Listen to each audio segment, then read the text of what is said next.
Hey y'all, hi. Okay, we've moved.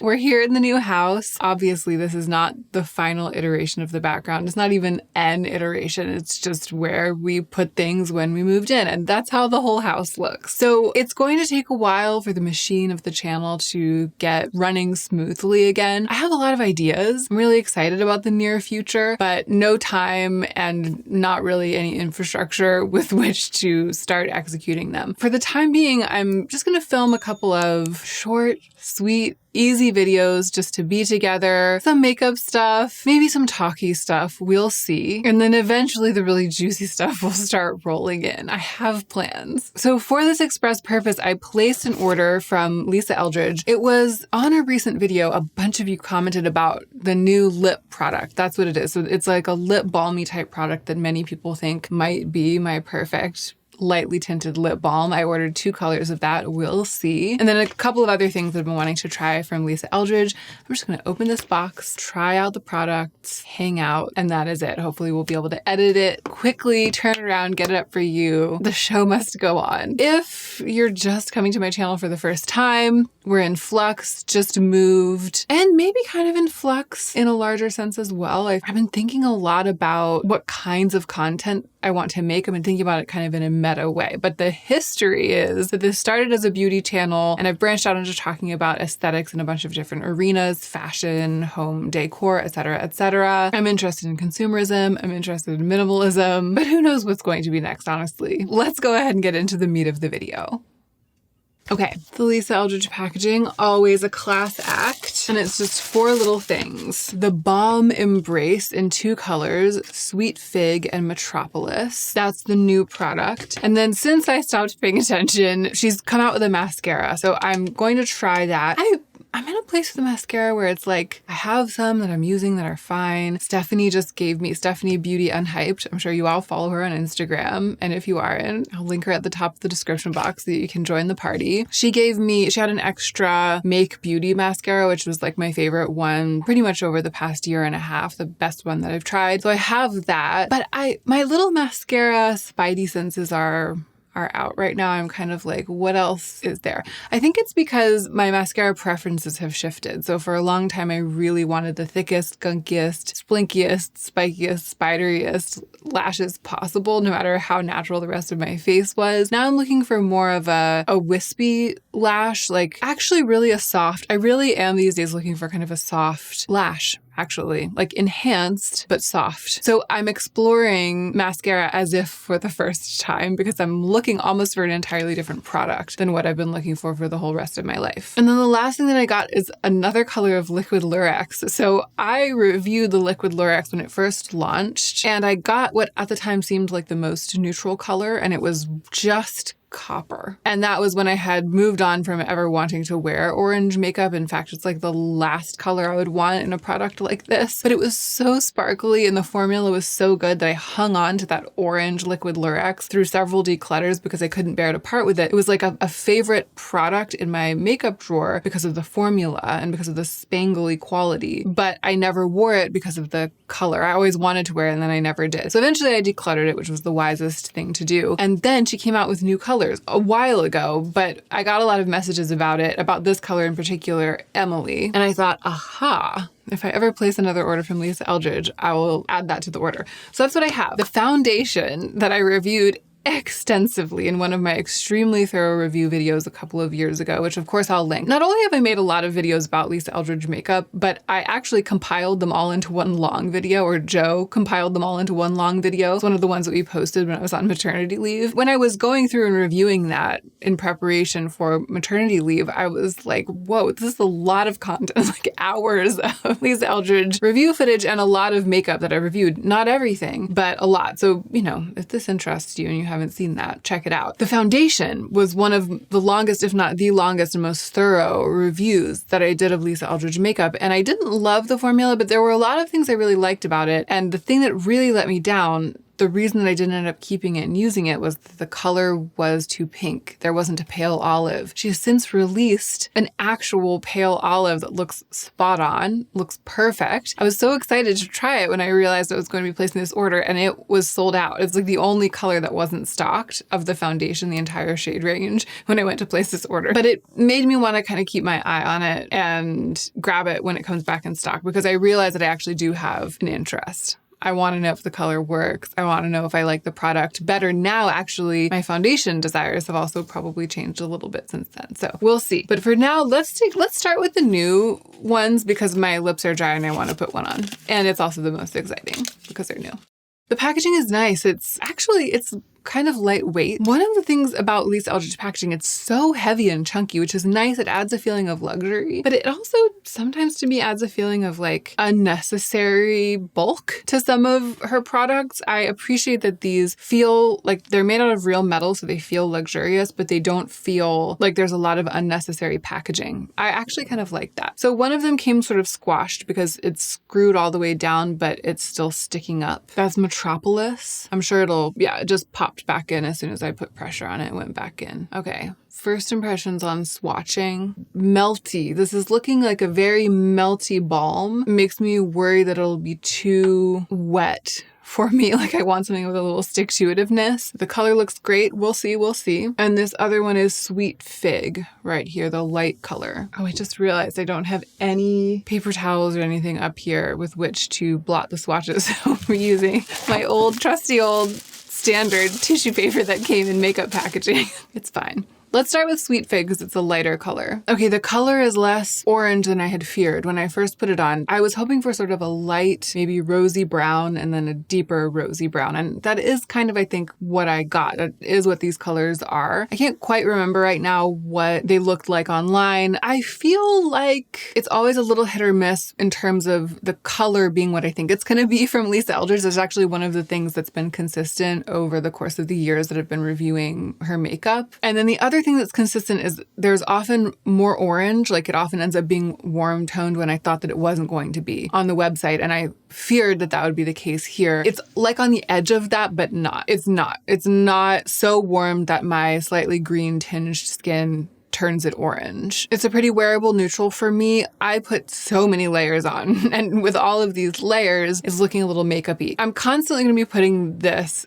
reviewing this product in the context of my larger search for the perfect tinted lip balm. If you're not up to speed on that and it feels confusing because I keep referring to that, that's why. And I'll obviously link those videos down below too in case you want to get up to speed and in case you're interested in tinted lip balm at large and you'd like to see me review like a whole bunch of them in a row. I am looking for one that I can wear on no makeup days and it's not going to feel like the one piece of makeup that I'm wearing, right? I want it to be that I can put it on, it feels enough like it's just skincare and looks enough like it's just skincare that it's not out of place on an unmade up face. For that to be the case, it has to be really lightly tinted if I'm going to layer and layer and layer and layer it on, which is what I do tend to do with a product like this. So this is a subtlety that I'll expound on a little more when I do like the final roundup video in that series. But there are light tints and then there are very light tints. And I feel like some things are lightly tinted enough that if you only put one layer on, it's barely there and it doesn't look like makeup.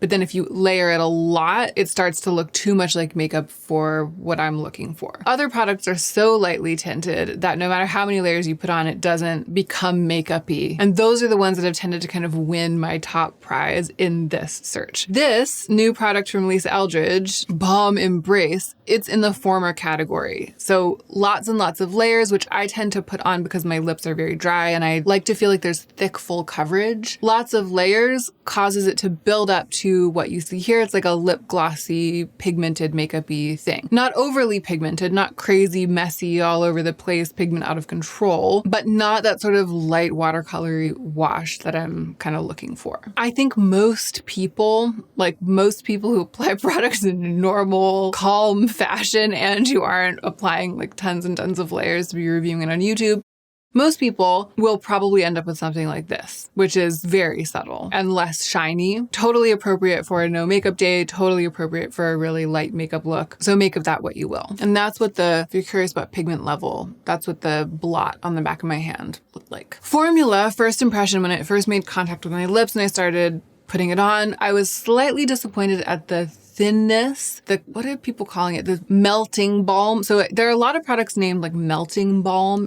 Did they call that this? Yep, melting lip color. So a lot of things these days are called melting lip color. And my experience with them is this. That's fine, but it's like it continues to melt when it's on the lips and then it melts away. And it's like, imagine if you have a piece of cake covered with icing and someone's like, it's a very melty icing, it's melting, it melts. It's like, that's nice because it's going to feel melty when you eat it. It's going to have a nice texture. It's going to be nice and beautiful and smooth on the piece of cake because it's a little bit melty. But if you put that piece of cake in the sun and it is too melty, the icing will melt and fall off. It will run away. It will melt so much it will become very thin and it'll melt into a puddle on the plate. And you'll have this piece of cake that just has only the thinnest glaze of icing on it. And this is not what we want from cake. Okay, I mean, that's not what I want. This is what some people want from cake. I don't mind a melty icing, but I want it to stay in its thick layer on the cake so that when you put the fork through, you're getting icing and then cake, and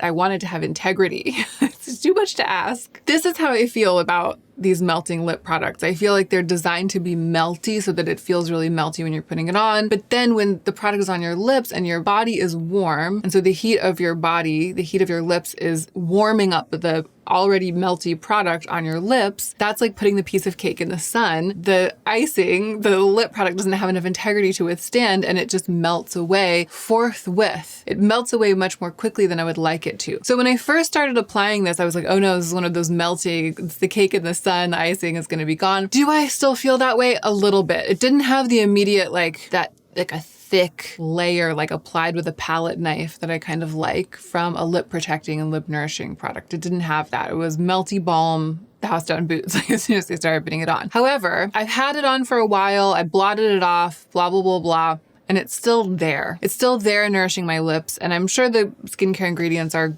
great in this. I mean, it's Lisa Eldridge. Everything's very high end, very thoughtfully formulated. And it does feel, in spite of what I've said, in spite of myself, it does feel like the layer that remains after some melting has happened has enough stick-to-itiveness that it's going to continue to nourish my lips throughout the day and feel like something. So what happens when I get a product like this that promises to nourish, and then it's a melting balm and it melts away, cake in the sun, and then there's nothing, then I don't reach for it. It's like, oh, fine. Maybe I'm reviewing on a camera. I'm like, oh, I guess it's okay. It's not ideal. It's a little too melty, blah, blah, blah. But I'm going to continue to give it a try. And then it's in my purse or it's on my desk or something. And when my lips are dry, I go to reach for it and I'm like, oh no, I don't want to put that on because it's not actually going to hydrate my lips. It's going to be melted away in 2 seconds. I don't want a melting balm. I want something with a little bit more body. In practice, that's where the cracks show with a melting balm. This though, it feels like initially I feared that would be the case, but now that it's been on my lips for a while, I think perhaps in practice, I will reach for it and I'll find that it is nourishing my lips, that it is satisfactory for that, and that I'll like use it and use it and use it, which is really what matters with a thing like this. Do you use it? Does it feel good enough and does it work well with the way your face usually looks and the way your lifestyle usually unfolds that you use it? And I think that this might. I think it might. Let's look at the other color. This is the color I'm the most excited about, Metropolis. Okay, so I thought I was just putting on a little bit. I was gonna stop. I was gonna be reasonable. I was going to stop after just one layer, and that's what I did. This is just a little bit of it. This is like how I think most people are going to apply it. It's pretty pigmented. It's nice though. It's like pigments there, but it's still sheer watercolory. It seems like, I hope that this is the case, it seems like it would hold its own on a lot of different skin tones. And I like this color. I like how it looks on me, but it's a little intense to just put on without a mirror for me, and a little intense maybe for a no makeup day. Just because of the shade of this, it's looking a little bit more like a makeup product. Again, for me. And there it is built up to the level that the other one was initially built up to. I mean, it's basically a lipstick, this one. So I'm glad I got the two different colors of this because the shade is making a huge difference in kind of how the formula works for me when it comes to that spectrum from skincare to makeup. As makeup though, I'm pretty obsessed with it. I love this color in a slightly sheer lip product. I especially love it a little bit blotted down. And actually, if this were quite blotted, quite blotted like that, I could wear that on a no makeup day. It's just interesting. It initially goes on, it starts melting and becomes really intense really quickly. And then with a little blotting, it becomes like the merest whisper, like a tissue of color on the lips. But it seems like it's hard to go here right out of the gate. It's hard to get to this level of pigment without first having more pigment and then blotting it away. I mean, this is clearly a first impression, but that's like my hot take, my initial take. All right, just putting on a little more to get through the rest of the video. This is kind of like the pigment level I would want from this product. And once again, when I first put it on, I was like, it's too thin, it's too watery. It's melting to water and running away. And now that it's had a minute to settle, it feels nourishing, almost like the first layer took a moment to soak into my lips. And then once it soaked in, it gave something for the other layers to hold on to. That's kind of what it feels like has happened on a scientific level, like on the level of chemistry, on the atomic level. That's what it feels like has happened. But for this, this is always kind of the case with Lisa Eldridge for me. It's like right out of the gate, trying it, first impressions, I can see what she was going for and I can see that she succeeded and that a lot of thought went into it and a lot of care and the ingredients are good, et cetera, et cetera. And then the jury just has to be out on the product for me until it is in rotation. And in practice, I'm often surprised to find that I do end up reaching a lot for something that I didn't think I would like, or that I don't end up reaching very much for something that I did think that I would like. That is always how it is. So time will tell. Okay, let's look at this liquid Lurex in the shade Emily. I guess it's like a taupe. Oh, it's so pretty. And I thought I had ordered something quite light, sort of champagne-y, slightly taupe, gold and silver mixed together. And then I saw the tube and I was like, oh, it looks like a dark taupe. And now the swatch, I'm like, oh yeah, that does look like what I thought I ordered. Let me see if I have some sort of mirror. Okay, I remember this drying kind of quickly and drying down and being really sturdy, which is a great quality in an eye product like this if you have hooded eyes like I do. That was one of the things I liked about the other one. But I also think that it means I'm going to have to work quickly and do one eye at a time. Yes, my hypothesis was correct. I needed to work quickly and do one eye at a time, and I'm really glad that I did that. It's beautiful. So I'm just putting a couple of swipes kind of going up the center of the eye and then tapping it, spreading it out. I have a couple of big, thick, dark brow hairs growing like way down here that I haven't been able to pluck because I don't know where any tweezers might be at this moment. Okay, perfect. The perfect purchase for me. I really like this. What one wants from a product like this, or at least what I'm looking for, my hope always with a product like this, is that it will strike this very delicate balance. Enough depth of color, like enough actual shading to sculpt the eye slightly. What I've learned is that a product like this in a champagne, almost like a white or really light peachy champagne color, something that's quite close to my actual skin tone, like the lightest shade. There is one in this formula. Those light, bright shades of something like this, if I just do one color all over the lid with that, they kind of wash out. It's like it gives the eye even less dimension, sort of washes out the lid for me and never looks quite how I think that it's going to. They could look really beautiful swatched, really lovely and shiny. But with products like that, I often find with the liquid shadows, I often find those colors, I like them on the brow bone and maybe a little bit on the lid, but all over, if I put it all over like this, I look at myself throughout the day and I'm like, it took away from like the shape of my eye instead of enhancing, instead of like sculpting my eye at all. And I just don't end up using them. I don't end up like going back to them. What I'm always hoping for is a little bit of taupiness, a little bit of color, a little shadow, so that when I put it all over my lids like this, not doing any kind of sculpting, just applying it all over, there will be some depth there, right? A little bit of definition just by default of the color coding that area of my eye. But if it's too pigmented, if there's too much color compared to the starting point of my skin tone. So this is all relative to my skin tone. If it's too close to my skin tone or too light with relation to my skin tone, then it'll wash out my lid. But if it's too dark with relation to my skin tone, then it's hard to get this one and done look and get the edges blended just using a finger and like a shoddy, quick application job and have it just softly blend away. It's hard to get it even. It's hard for it to be effortless. Look effortless, but also be effortless, which is what I'm looking for. So I'm looking for something that strikes that balance. Enough color to add some dimension, but also soft enough and pale enough to be really easy to apply quickly and not show mistakes and just kind of be barely there in spite of itself. Because what I've been trying to say is that this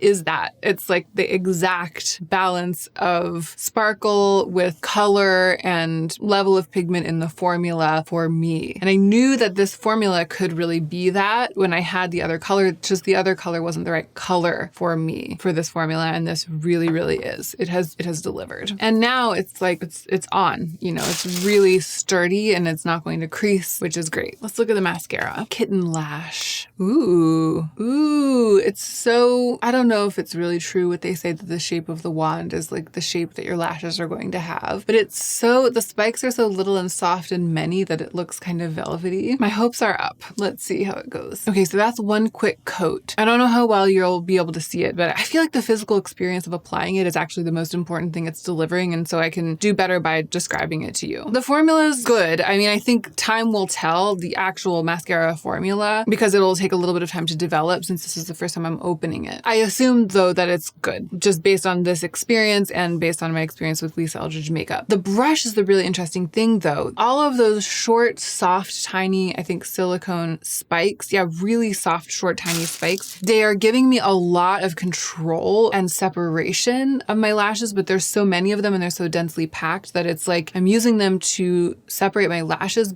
but they're not separated very far with the brush, so it makes the final effect very wispy and soft. It's like just what I was talking about. The second coat is revealing it to be quite lengthening. It's really building on itself. Okay, interesting. It's really buildable. It's really lengthening. It's getting me to a place that's quite dramatic. And it's funny, I was describing my old mascara preferences and my new ones, and I feel like old Hannah would have loved this because it's immediately gotten quite spidery, lots of fibers, lots of fractals of like some mascara, lashes building on lashes, and like feathering out. I do still want my lashes to look like that sometimes when I have more dramatic makeup on. It's just that that's not as frequent these days as a pretty light makeup look where I want kind of a defined but wispy natural lash. I feel like if I hadn't let it dry between coats, if I had just gone apply, and then right back to the first and right back to the second, and I had kept it wet the entire time and kept using that spiky silicone brush to separate the lashes, it would have ended up with lengthened, slightly built up, like slightly thickened, very wispy, very natural looking lashes. And I'm eager to try it again with that technique and see if that is indeed the case, because the initial application was really satisfyingly wispy and pretty effortless and looked nice. Because I let it dry, because I was talking in between, when I went back, it started building on itself thickly and doing this kind of dynamic feathering sculptural thing that it ended up doing. And then I kept building and it kept doing that. And once it started doing that, sort of started drying underneath, the wand didn't continue to give me that really soft fanned out lash. Instead, it started just applying, building on itself and giving me like a little bit of a chunkier lash, which again is a look that I really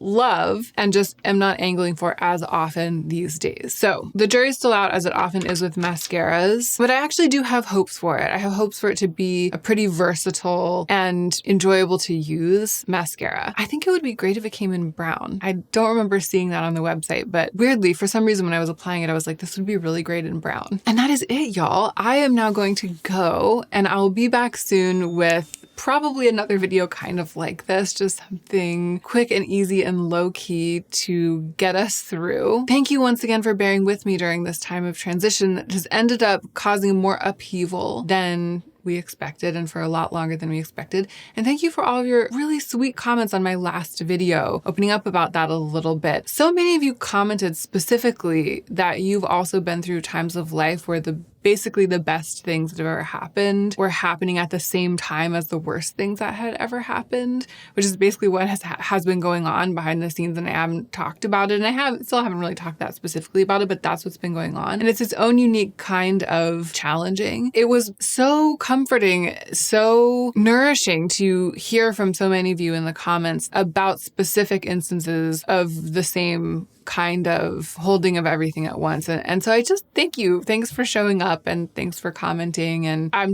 glad that I was able to talk about that even just a little bit and that you were able to like talk back and we were all able to be in touch about that. Because even though it's very hard to share, it's even harder to just be totally alone in it. And I think I just started to realize that when I was going through the comments on that video. And so, there's a little crack, a little light coming in through a little crack. And I'm hoping that as the channel gets its footing in this new location, that there will be more of that as well. So thank you all so much. And don't forget to take extra good care of yourself so that you can be the most effective version of yourself as you do your work in the world.